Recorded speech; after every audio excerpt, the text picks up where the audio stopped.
Hey, what up, it's Don. Sammy Lee here. So, brothers, how you guys doing? Let me know how you're doing in the comments. Specifically, how's your day going? How about that? You know, what is this? What are we doing? This is a performance review of the Zoom Rize. It's 140 bucks. It's a little pricey. I mean, how is this not the Alpha Dunk? Yeah, I know, right? It looks exactly like the Alpha Dunk, but with a smaller unit, you know?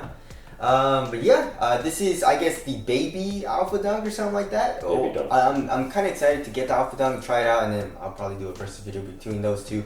But anyways, this is the performance review. If you guys want to cop this shoe, we'll leave a link in the description box. Let's get it started off with the traction. The traction is, so you have a translucent pod, you know, for the Zoom unit, and then you have solid white rubber. And it's more of just like circle line things. Yeah. And it's kind of like segmented. Traction is great. It's really good, especially on a clean court. On dust though, it does pick up dust, and just a little bit. It's not the easiest to wipe, but it's not the hardest to wipe. So you have to kind of like, and then it's clean, you know. Yeah, a couple swipes. Yeah, a couple little wipes, and you're good to go. But it picks it up pretty fast. So if you're used to wiping, and I know most hoopers are, if you're used to wiping, then you should be fine. But I do kind of find it annoying. I don't really like wiping too much. So on dust, it's okay. Clean court, really, really good stop. Durability, what do you think? Yeah, I think it's fairly durable. Yeah, I mean, the grooves are pretty deep. Yeah. And the rubber is not crazy soft. It's actually pretty damn hard. Yeah. Trying to move it with my finger, you know? Yeah, so outdoor you should be adequate. Yeah, I don't really have crazy fraying. I do have some fraying here in the heel with the white part, you know, just a little bit. But that's pretty normal. Yeah. So traction overall is really good. I wouldn't say top tier as far as like, because it does pick up a little bit of dust or a good amount of dust. But if you're playing on a clean court, you should be fine. Right. Okay, moving on to the cushion. Cushion is pretty damn incredible, and I would say the 4-foot Zoom unit reminds me of the LeBron 16, LeBron 15 unit. Not as crazy though, but it's a little bit more mellow than that, but it's still really nice. And you know how the LeBron 16 and LeBron 15, it was like a pod and kind of like protruded out? Yeah. This is more like flat. So also you can't feel it as much, I think maybe because of that. Court feel is not crazy good. You know, like I was playing this and I was also testing the Pro Bounce and then like, you know, the PG3s because those are my backups.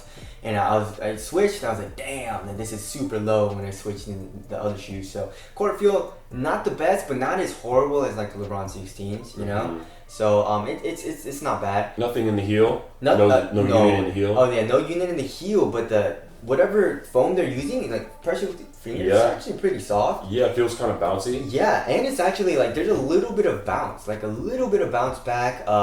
And like when you do really hard heel strikes, there you feel nothing. You know, like the impact protection is so good, and you know the heel to toe transition is also smooth. You know, you have a little bit of a rounded shape here in the heel, and then you have a rounded shape here in the forefoot. So heel to toe transition is good.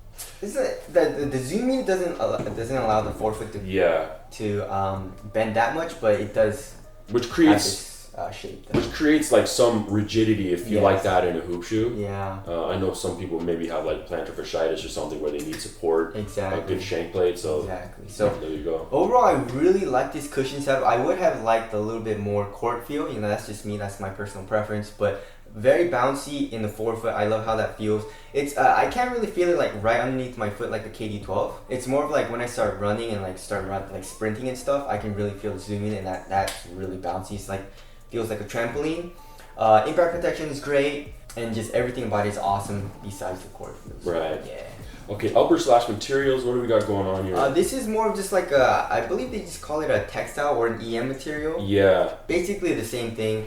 And it feels awesome. It almost looks like it's like heat pressed or something. Yeah. It's got like a weird texture to it. Maybe it's the stitching with like maybe those two lines. Yeah. They like changed up the stitching a little bit.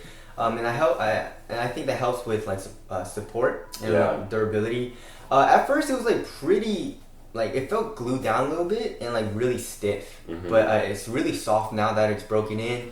You know, and not the thinnest material ever, but it's also like not super thick and not cumbersome. You know, it doesn't feel crazy bulky as far as the materials go. So yeah, I like the materials. You have a little bit of fuse in the toe area as well as the swoosh. Yeah, the swoosh is like a fused material. Yeah. And then right there on the toe, add a little bit of support, durability.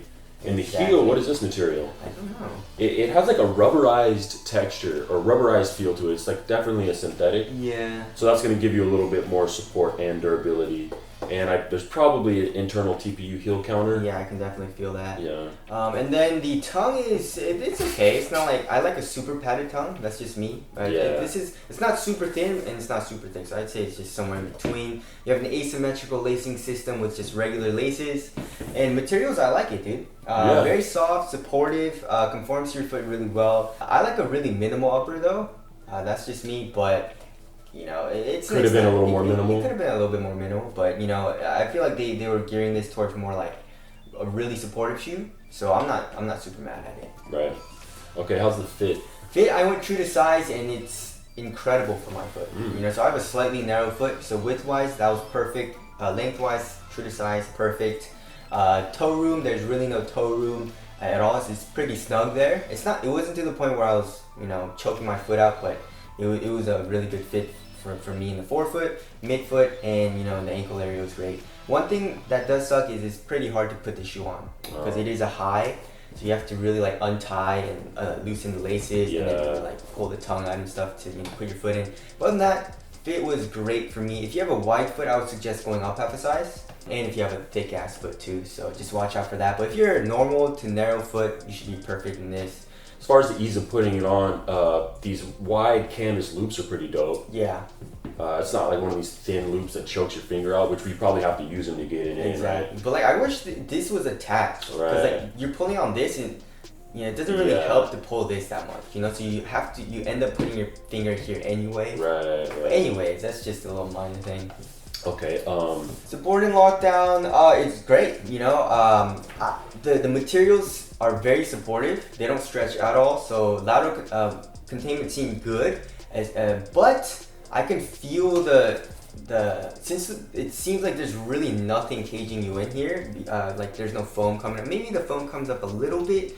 So I felt the material like roll over just a little bit. Yeah. So it wasn't horrible. It wasn't horrible at all, but that was just a little minor thing that I felt. Plus, you're not the lowest. Yeah, exactly. So that might put a little more force there too. Yeah, there's like not even like a crazy outrage. I guess it does widen up a little bit here on the base of the shoe. Yeah. In the toe area, but it's not like crazy wide either. Yeah. Ankle support is really good though. This is basically a high, comes up high on the ankle, so if you want a little bit of ankle restriction, that feels great. But support and lockdown, it was pretty good, but I just wish it didn't roll over here. Yeah. Okay. Yeah. Weight, let's touch on weight. They feel Weight. somewhat light for a high, no? Yeah, no. No? I don't think so. Oh no, it is pretty light. Yeah. 12.52. Yeah, that's not bad. That's like average, right? Yeah, that's average. I was expecting it to be a little bit heavier. It looks heavy. It looks heavy and Right. it feels a little bulky because the cushion is like, you feel the cushion underneath your foot and it feels Right. like, a little, what do you call it? Feels a little bulky underneath your foot. Materials are a little thicker than I would like. There's a good amount of padding here in the ankle area as well. Mm-hmm. So not the most minimal feeling shoe, but it feels responsive because traction's good. You have that bounce in the zoom. Support and lockdown was pretty good. So you feel fast when playing in it, but it's not the lightest feeling and not the most minimal feeling shoe. Right. Okay. I guess step in comfort. How's that? Very comfortable. I really like this foam. It's pretty soft, and I can't really feel the zooming, like I said, while just walking. I'm sure you can if you're a little bit heavier, but step in comfort. It's pretty comfortable. Breaking time. Are these ready to go out of the box? Yeah. I mean, there's no pinching or anything. That's the main thing we're talking about in breaking time. But of course, materials do stretch out a little bit, especially with this type of material, and it does get a little bit softer. So it does get better over time. But it wasn't horrible out the box. Right. Ventilation. There's not a lot of airflow through it, so yeah, it wasn't very good. Durability shouldn't be bad, right? Yeah, I feel like it'll be good. Looks like it held up pretty well. Yeah. And for outdoor use, it should be decent as well. Exactly. Okay, so aesthetics. They're okay. They're all right. They grew on me a little bit, but yeah. Definitely looks like a hoop shoe, like a base. I mean, you wouldn't rock these off court. Nah. You know what I mean? This is pretty much just a ball shoe. But as a ball shoe, it looks decent, you know? It's pretty good, yeah. Yeah. But yeah, wrapping things up, $140. I'd say that's mid-tier pricing. Yeah. Not super expensive. Nowadays. Yeah, not super cheap. So I think Nike was kind of going for like a little bit of a replacement Hyperdunk, but a little bit cheaper. But they didn't really like cheap out on the materials or anything, you know? It's still a good quality basketball shoe, it's well made and stuff like that. Performance, I love playing these. Mm-hmm. The only thing that I didn't like was, I guess two things, is the court feel and just, it's a little bulky. But that's it, and those are just little minor things, you know? And it wasn't to the point where it's like, oh, this is so bulky, I can't play in it, like the 0.1 was, you know? So yeah, I really like playing in these, and I feel like this shoe would be good for like most people. You know, center can play in it. If you're a bigger dude, you can play in it. I feel like these are the Brook Lopez ones, right? It looks like the Brooklyn. Yeah, this is what he would rock. These are officially the Brook Lopez ones. How about that? But yeah, traction's great, cushion's awesome, material support, all that's really good. So I would 100% recommend these. Alright, there it is. Links are below if you do want to cop. Soul Brothers approved. Thanks for tuning in. Catch you in the next one later.